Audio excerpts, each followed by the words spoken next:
ఈరోజు దాదాపుగా 1,30,00,000 డ్రెస్సులు ప్రభుత్వ పాఠశాలల్లో చదువుకుంటున్న విద్యార్థులకు కుట్టించే బాధ్యత. గతంలో ఇవన్నీ కార్పొరేట్ కంపెనీలకు ఇచ్చేది.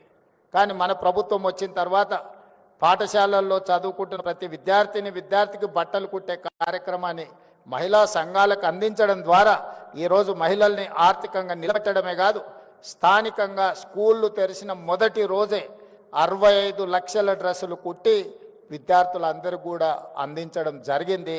గతంలో ఎప్పుడు కూడా అక్టోబర్ నవంబర్ వస్తే కానీ వాళ్ళకి బట్టలు ఇచ్చేవాళ్ళం కాదు.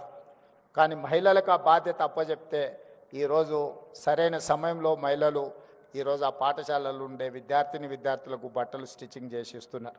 అదేవిధంగా ఈరోజు పాఠశాలల్లో పెట్టే మధ్యాహ్న భోజన పథకం కావచ్చు, రెసిడెన్షియల్ అండ్ వెల్ఫేర్ స్కూల్స్లో ఎస్సీ ఎస్టీ బీసీ మైనారిటీ, అదేవిధంగా కస్తూర్బా పాఠశాలలో కూడా నిన్నమన్ననే నేను సమీక్ష చేసి అధికారులకు ఆదేశాలు ఇచ్చిన.